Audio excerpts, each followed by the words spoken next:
Olá pessoal, sejam todos muito bem-vindos mais uma vez ao canal. E hoje, dia de domingo, temos a resenha de livros.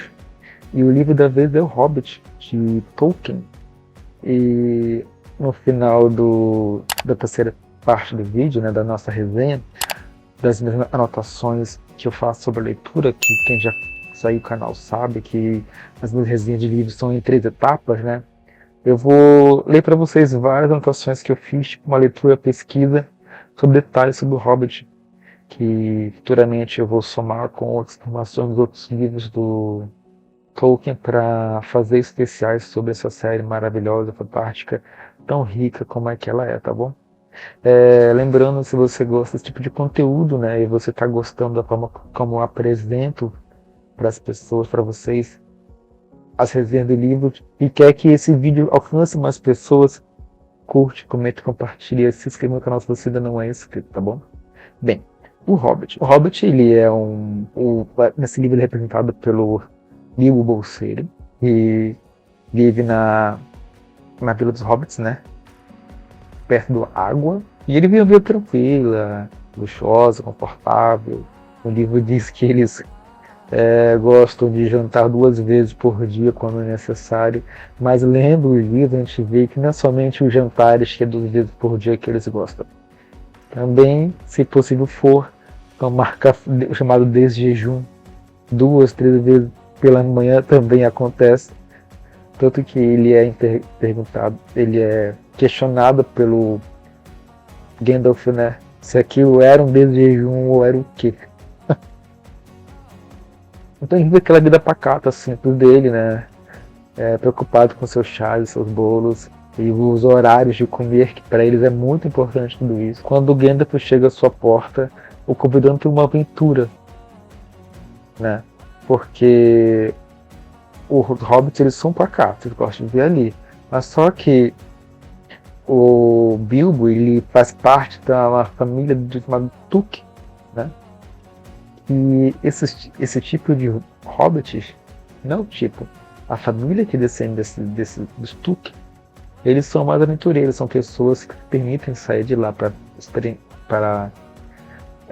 ter experiências de aventura. E isso é mal visto pelos outros hobbits, por causa que o tradicional fica lá. Mas não só por esse motivo, por causa de que ele tem várias conexões com parentes do Bilbo Bolseiro. Mas ele chega lá e convida ele para uma aventura. Ele diz que não. Ele diz que não, e sem querer chama ele para um chá no dia seguinte. E se despede de uma forma muito engraçada do Gandalf. E volta para casa. E Gandalf vai embora. No dia seguinte, começa a bater na porta dele anões, que vem de 2 em 2, 4 em 4, e no final vem Gandalf, que no dia anterior ele tinha deixado um sinal na porta marcando para que os anões soubessem meio que era. E quando o Gandalf volta, eles fazem esse sinal. Então depois que os anões estão lá com ele, conversando e tudo mais, eles conseguem convencer ele. Não que aquilo fosse um convencimento, mas parecia que só estamos aqui para te sinalizar que a gente vai, então venha, entendeu? Mas consegue convencer ele, entre muitas aspas, de poder participar dessa aventura, que era o quê? Ir até a Montanha Solitária, que é o antigo reino dos anões, do Túrin Escudo de Carvalho, que é o último herdeiro vivo do rei sobre a montanha, e eles querem tomar posse dessa montanha de novo, desse reino dos anões. Só que lá dentro tá o dragão Smaug, que foi ele que invadiu a montanha, que dentro dela tem o reino desses anões, porque ela tinha tanto ouro que chamou a atenção do dragão. O dragão gosta de ver entre o ouro. Ele entrou lá, matou todos que estavam dentro da montanha, só sobreviveu os anões que estavam do lado de fora. Ele se apossou de todo o ouro e as riquezas dos anões que estão ali. Então a ideia é invadir lá a montanha, derrotar o dragão e reconquistar o reino. Sendo que Gandalf está com um mapa e uma chave que diz onde tem uma passagem secreta que é revelada à luz do luar. E quem deu para ele foi o pai de Túrin. No estado de demência que ele estava, quando o Gandalf encontrou num castelo perdido de um necromante. Então eles vão, depois dessa aventura, e passam por diversas situações incríveis, perigosas. Primeiro, eles se encontram com trolls, que estavam comendo e bebendo. Depois disso, eles dormem próximo de gigantes que estavam tacando pedras. E depois disso, eles são surpreendidos e capturados por orcs. E neste mesmo lugar dos orcs aí, o Bilbo ele se perde dos outros anões. E ele encontra o nosso querido, eu acho, né, pelo menos para mim, amado Gollum, né? E tem uma conversa incrível. E antes de encontrar o Gollum, quando ele acorda, ele encontra o Bilbo, né? Bolseiro encontra o dito anel. Anel de Sauron, que deixa ele invisível. Então ele tem uma conversa com o Gollum. O Gollum tá suspeito de quem ele é. Tá incomodado ali. E o Gollum ele come de tudo, né? Depois de uma sacada inteligente, ele consegue se salvar do Gollum. O Gollum depois percebe que ele é o ladrão que roubou o anel.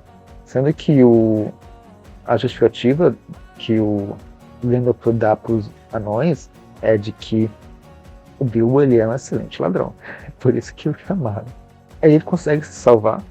Ele sai de lá, ele se reencontra com os anões, só que depois eles são emboscados por lobos e warning. Por isso, eu acho que são aqueles cachorros pretos que mais parecem hienas gigantes, né? Depois vem mais orcs que viram que se penduram em árvores para poder se salvar. Aí depois chegam águias gigantes e o rei das águias da floresta salvam eles. E depois disso eles vão até Beor, que é um troca-pele, que na época era o maior de todos. Eles transformavam no Urt. Ele era o mais forte e mais poderoso da sua raça, que depois no livro diz que dos que vieram após ele eram menores e um pouco mais fortes, menos fortes que ele.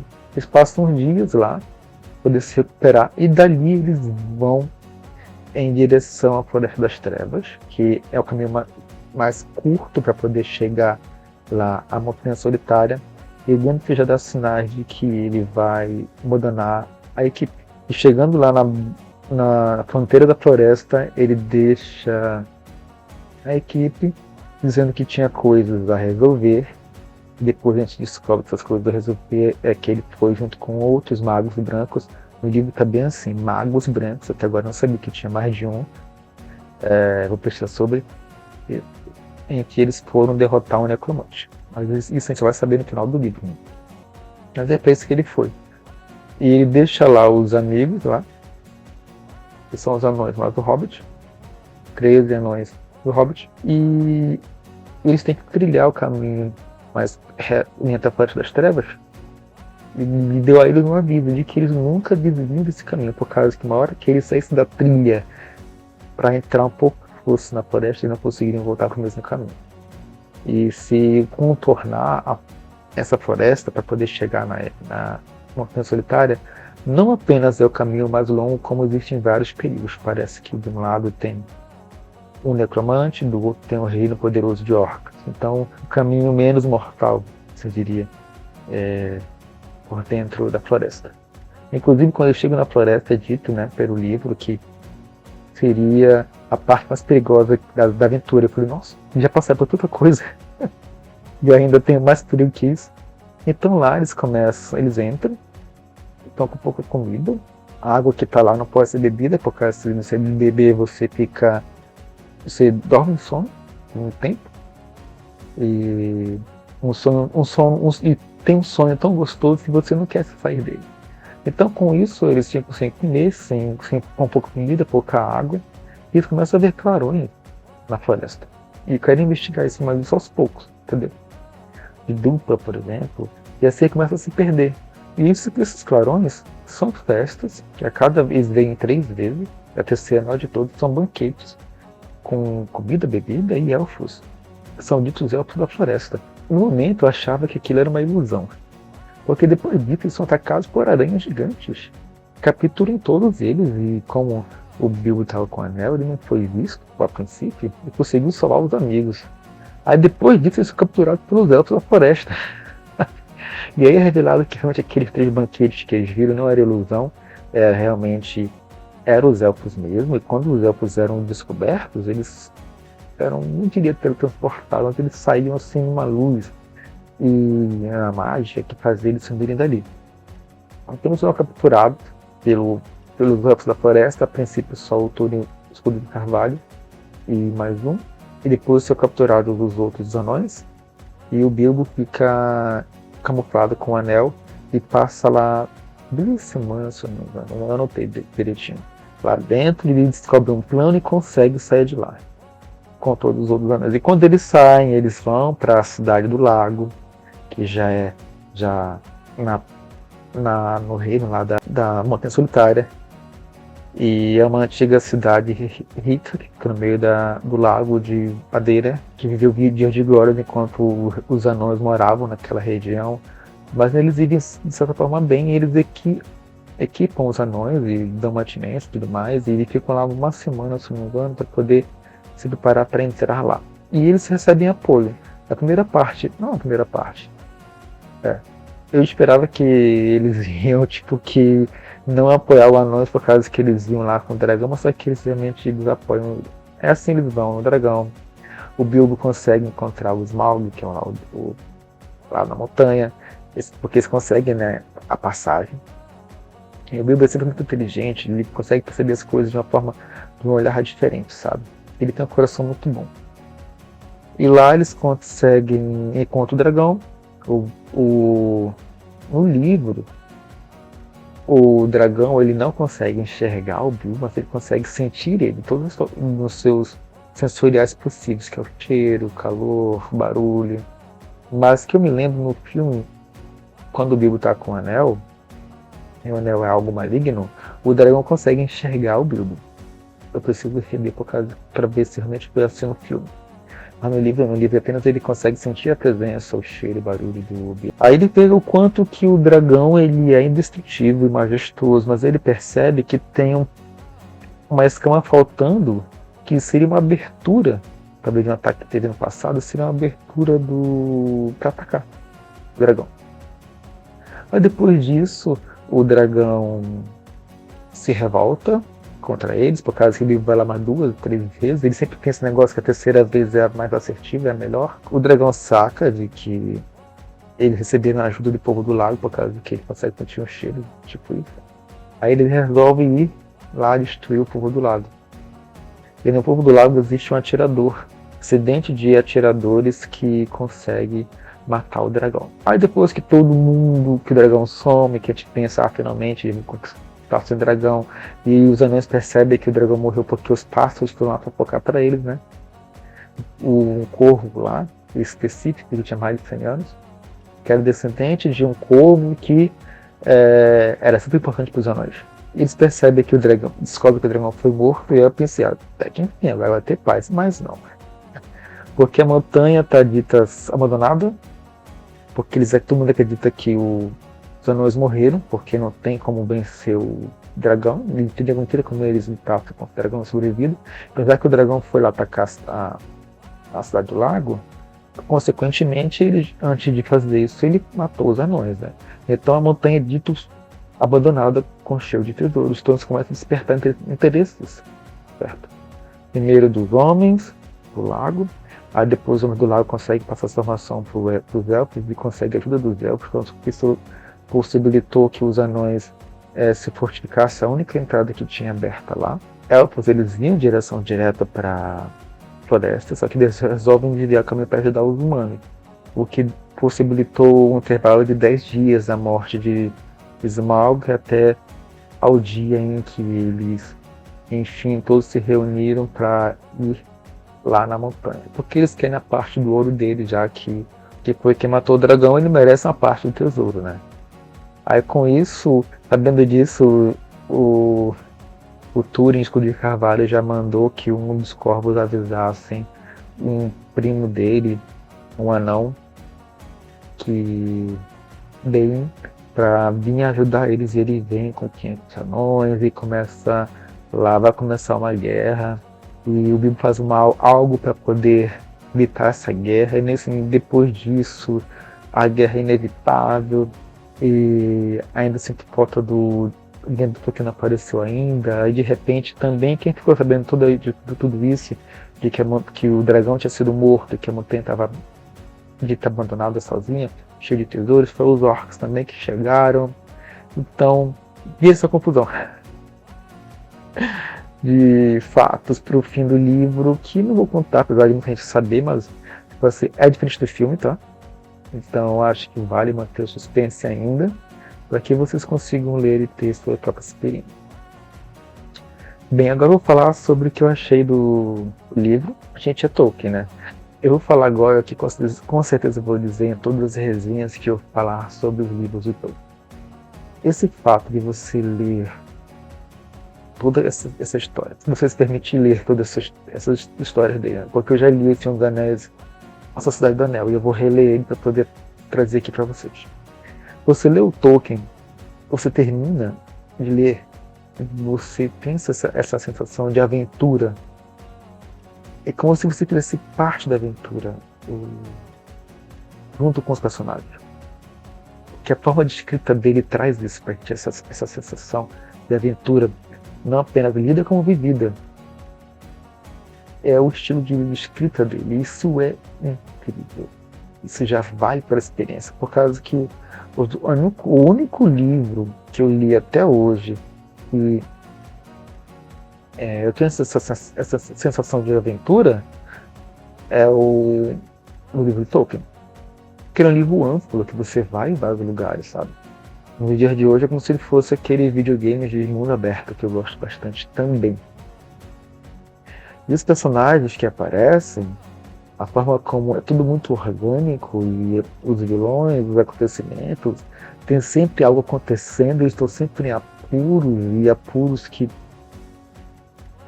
eles não são imortais, então apuros que eles correm risco de vida mesmo, você fica preocupado com eles, porque eles se machucam, eles podem morrer, eles sentem fome, sentem frio.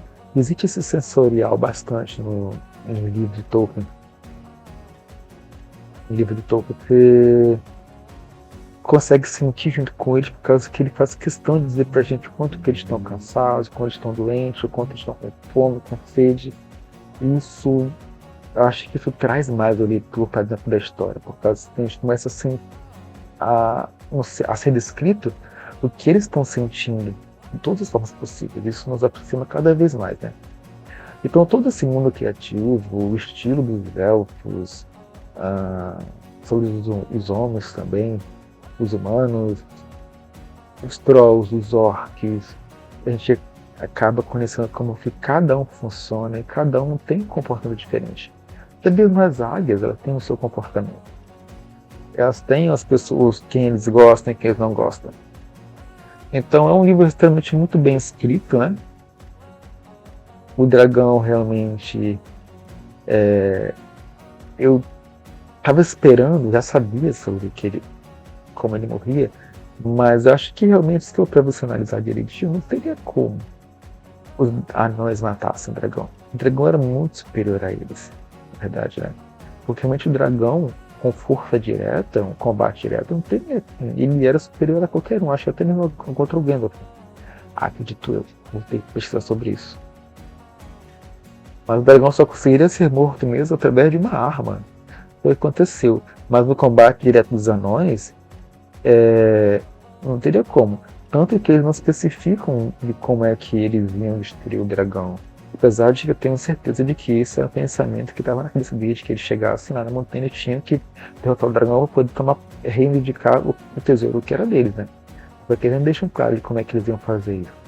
Eu nem sei se eles tinham pensado sobre isso. É algo que eu tenho que pesquisar para saber mais profundo sobre isso também. Agora, eu vou ler uma parte das anotações que eu fiz para você conhecer melhor os detalhes desse livro, dos personagens, que vale muito a pena. Não são apenas acontecimentos soltos ou personagens, ator, tudo aqui se conecta e faz parte de um passado, tudo que tem passado para poder justificar o presente. E eu acredito que aqui haverá vários personagens que vai contar bastante no futuro, né? Envolvendo o Senhor dos Anéis também. Uma coisa que eu não sabia, anotei aqui, ó. que os hobbits eles têm dedos morenos, e a sola dos pés é grossa, eles pensam em sapatos. Aí que ele fala que eles jantam 2 vezes por dia quando podem. Aqui, Bungo Bolseiro é o pai de Bilbo, certo? Aqui fala como é que o Gandalf é. Antes disso, fala que Bilbo ele passa por essa aventura mais ou menos com 50 anos de idade e que essa idade, para eles, ele é um adulto, tá bom? Não é um coroa ou velho, não. Gandalf, ele usa um chapéu azul, capa cinzenta, cachecol prateado e botas pretas. Sobre o cachecol prateado eu não sabia. Acho que vale a pena que eu trazer para vocês sobre isso também. O encontro deles foi uma terça-feira, que é o encontro do Gandalf com o Bilbo, tá? Na quarta-feira foram os anões com todos eles ali. Aqui tem os anões. O anão Dudley aparece no dia seguinte, é o primeiro anão que apareceu. Aí depois veio o anão Bailey, que ele é irmão do Dudley. Depois entra Kili e Fili. Depois Durin, Nori, Ori, Oi e Glúin. São mais 4 anões. E Gandalf, que depois aparece. Aí ele desfaz o sinal mágico que fizeram no dia anterior, a marcação da casa. E vem junto com Befur, Bojur, Bombur, Thorin, Colírio de Cavalo. Eu acho que tem esse nome certo. Eu acho que é Befir. Befur. Deve ser assim. Befur e Bojur. Befur e Bofur. Isso. Gente, não me leve a sério. Tá. A música dos anões despertou o espírito aventureiro deles. Do aventureiro do Bilbo, né? Mas só despertou.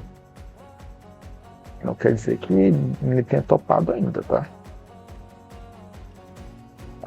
Com a incredulidade do anão Glúin, que achava que Bilbo não era a pessoa necessária para a aventura, Bilbo resolveu aceitar. Fala que o dragão Smaug, Gandalf está com a chave que abre a passagem secreta dos anões. Eu fiz uma pergunta, porque tem muito sobre isso, como que ele tinha achado, só que depois é revelado o porquê. É que fala que o pai e o avô de Túrin escaparam vivos das montanhas do ataque lá do Gandalf, do Smaug, só que manteram em segredo o motivo. Ele estava tocando a barba meio chamuscada de fogo, mas só que depois revelado porque eles passaram pela tal passagem secreta, por isso que conseguiram escapar. Porque o Smaug não deixou ninguém vivo ali. Aqui você vê que somente os anões do lado de fora sobreviveram.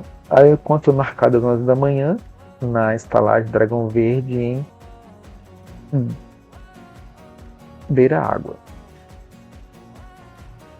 Aí eles encontraram 3 trolls que estavam comendo carneiro assado. Esse troll é o William, que é o primeiro deles, que falou depois o Bert e Bill.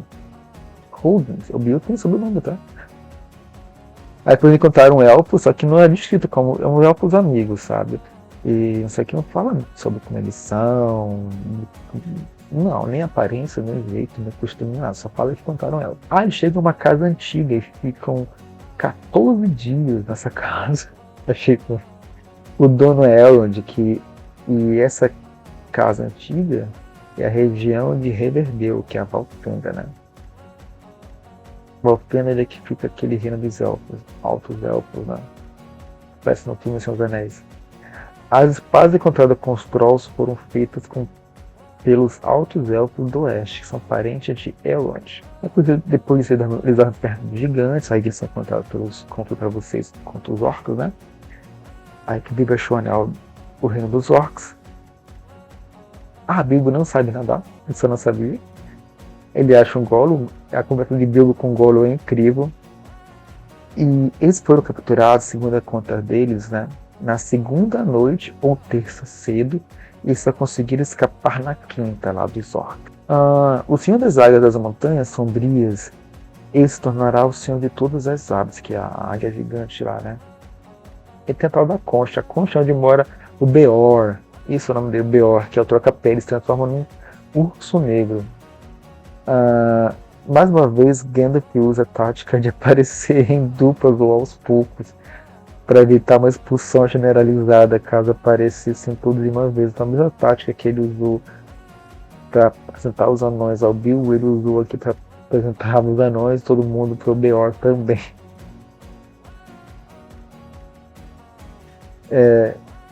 E eles chegaram na Floresta das Trevas. Justamente agora Gandalf os abandona, não é abandona, tem que ir embora. E voltar a cavalo junto com os pôneis até Beor. Beor também ficou seguindo ele, sabe? Eles entram reto pela floresta, mas há um desvio de 200 milhas ao norte e o dobro de 400 milhas ao sul, né? Pelo norte há orques, da pior espécie, e ao sul tem necromantes. Então, aonde você vai, meu filho, você tá ferrado. E Ferroada é o nome da espada de Bilbo, nome dado após ter matado a aranha, que é o nome que ele dá pra ela. E eu falei assim, era mesmo elfos na floresta, porque eu achei que eles eram hipnose das aranhas. Por isso que eu não achava que aqueles elfos eram verdadeiros, porque eu achava que as aranhas tinham feito aquela ilusão de que eram elfos, por causa que tinha luz, fogo, só para atrair, né? Pessoas para poder comer. Mas não, era realmente elfos mesmo. No Reino da Floresta que ele passou quase 2 semanas para enfim falar com Túrin. Não tinha falado ainda, tá? E Túrin estava quase já cedendo para poder falar sobre os motivos dele e tudo mais pro rei dos elfos da floresta. Após fugir nos barris, Bilbo avistou umas cabanas costeiras. E dessas cabanas costeiras que os elfos levavam jangadas os barris para a cidade do lago, né? Enfim, chega uma montanha solitária. Passaram uma semana na cidade do lago, recuperando as forças.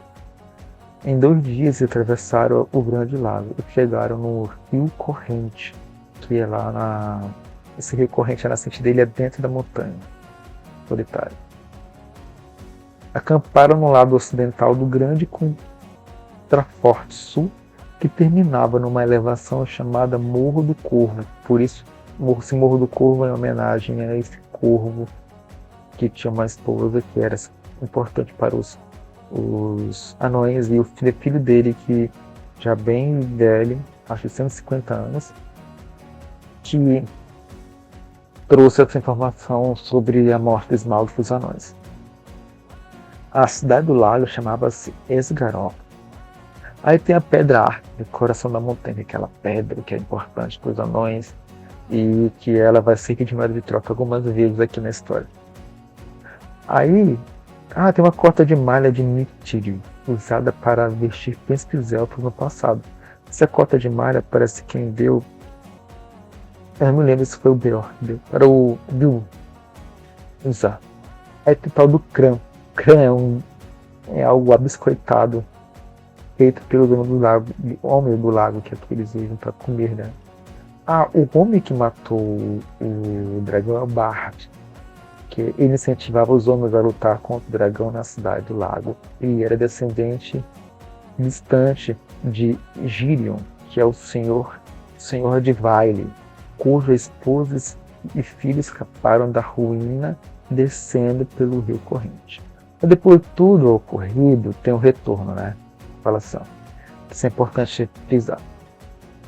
Chegaram a bordo da Valfenda no dia 1º de maio, que ainda foi Bilbo. Passou uma semana na casa de Elrond. Eles desenterraram o ouro dos Trolls e dividiram meio a meio, que é o Bilbo e Gandalf, né? Achei interessante o Gandalf ter usado o ouro. 22 de junho, Bilbo retorna quando as coisas dele estão sendo leiloadas nesse mesmo dia. E a aventura durou 1 ano. Bem, é isso. Eu fiz uma leitura pesquisa mesmo. Espero que tenham gostado, né? Com todas essas informações. E tem muitas coisas que eu não li que vai servir para minhas outras anotações. Eu vou juntar e fazer vídeos especiais sobre Senhor dos Anéis. Senhor dos Anéis não, sobre Tolkien. Então, se você gostou desse tipo de conteúdo, se você gosta e conhece mais alguém que gosta de conversar sobre este assunto e que talvez não saiba de coisas das quais eu falei, ou que queira deixar nos comentários para a gente trocar informações, e quer que esse vídeo chegue a mais pessoas também, que gostam desse nosso conteúdo como nós gostamos, então curte, comenta e compartilhe. E se você chegou até aqui e ainda não é um inscrito, considere se inscrever também, tá bom? Então é isso. Não tem nem o que dizer que eu dei sempre a história favorita aí na Scooby, né? E o livro da próxima resenha é o Harry Potter e a Câmara Secreta, que já tô amando, não tem nem o que dizer. Certo? Então fiquem todos com Deus. Até o próximo vídeo aqui no canal, porque nós temos vários livros já resenhados. E vai lá dar uma olhada no último que eu fiz, da Primeiro Dia de Jogo. E também tem um muito bom, uma leitura pesquisa tipo essa que eu fiz de 1984 de George Orwell. Vale a pena dar uma conferida lá também, tá bom? Fiquem todos com Deus, até o próximo vídeo e tchau.